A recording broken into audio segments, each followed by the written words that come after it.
to be a Kabbalist, you have to be more than Chassid. We're not even Am Haaretz yet. You understand? I understand.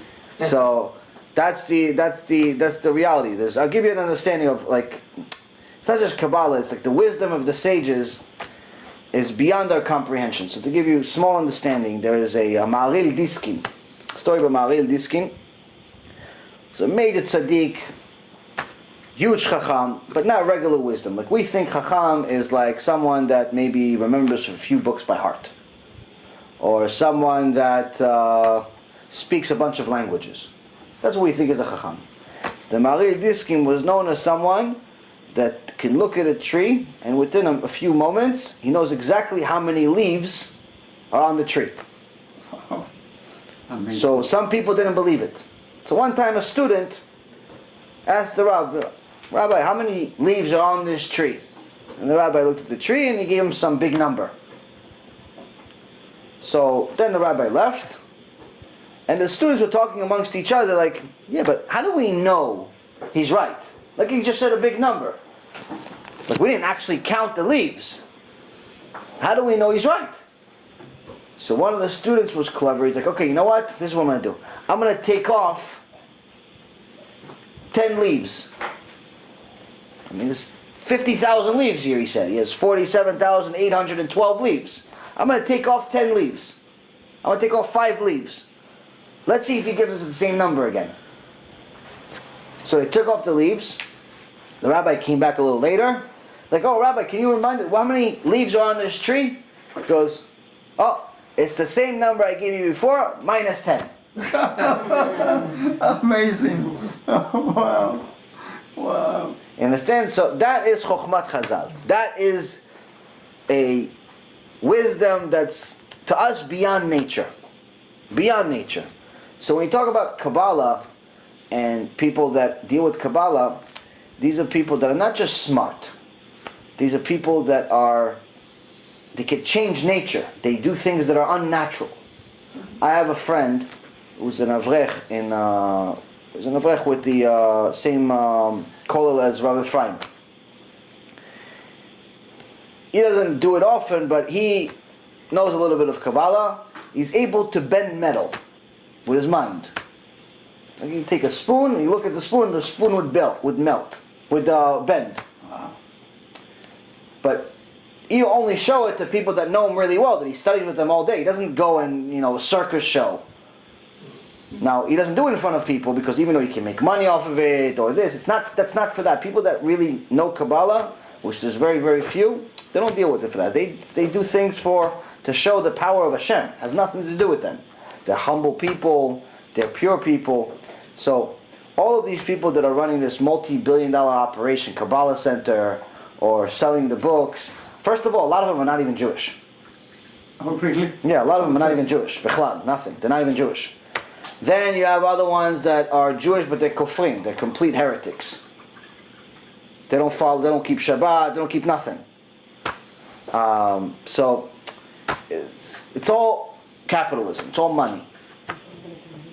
The reality of it is that in order for us to live good lives, enjoy both this world and the next, it's the basic level Judaism. Nothing more, nothing less. So you remember the story you told us when you went to Israel last year? Huh? You said the place you were, the hospital was across there. Oh yeah. So, Yeah, across the street from in Jerusalem, Rav Ephraim lives in a place called Har Nof in Jerusalem, which is a few buildings away from, maybe 3-4 buildings away from where Rav Ovadia Yosef used to live. A few buildings away, but across the street, like you have all these buildings, apartment buildings. Right. Across the street, there's a huge fence, and it's a big area that's surrounding this, complex. What is this complex? It's a hospital. It's a mental institution. But what's this mental institution doing in the middle of Jerusalem? I mean, there's plenty of places to put a mental institution in. Right. Why over there? Because this mental institution is for people that went crazy from learning Zohar, learning Kabbalah, and they weren't ready for it. But I thought even to have a sword in your house with you is a blessing, and it's it changes. Having a book in your house and learning it are two different things. You know, again, also learning it and learning it. Talking about Zohar. Yeah, learning it. Kabbalah is part of the Zohar. Yeah. Learning it, the real Zohar, and learning just a few words, two different things. Most people don't know how to read the Zohar. It's a completely different language. And when you're really dealing with deep Zohar and Kabbalah, it has to do with saying angels' names, God's names. I'll show you a few things. I'll show you guys something that this is. More than Don't think that I am Kabbalah anything. This is just something that I learned to go to Ephraim, just to give you an understanding of what it is. Okay, this right here, this page, this is the basic foundation of all Kabbalah. Yeah. And it's different names of God. The 72 The Yud, Hey, Vav, Hey.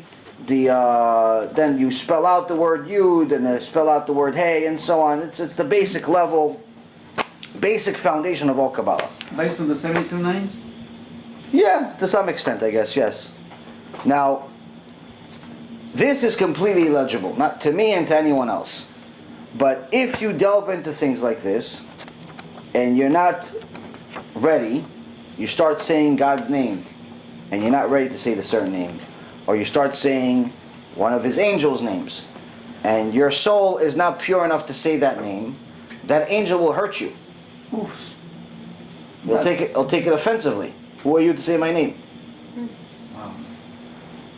So the people that went crazy, they didn't go crazy because it was so amazing that they went to a different world. No, it's punishment.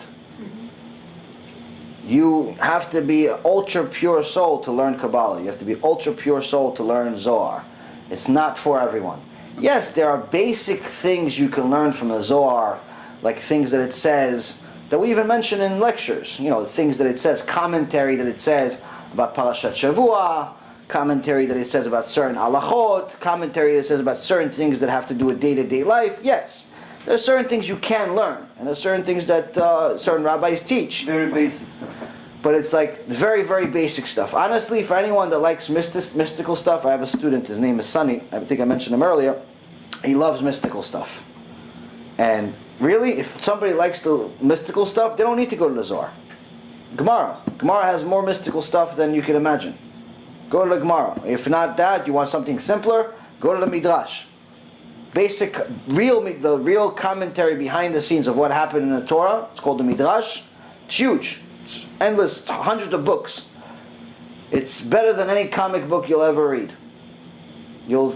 All the characters you have from comic books, whether it's the Incredible Hulk, or the people that fly, or the people that ran really fast, all of them are based on characters in the Torah.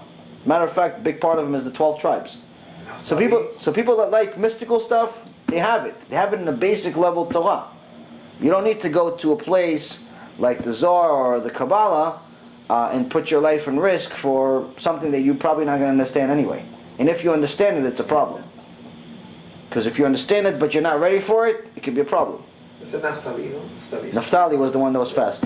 Yeah. Levi, it's a jump hard. Right. Each one of them was... Yehuda's the Incredible Hulk is similar to him. So there's a lot of amazing teachings that Chazal can that's beyond our understanding.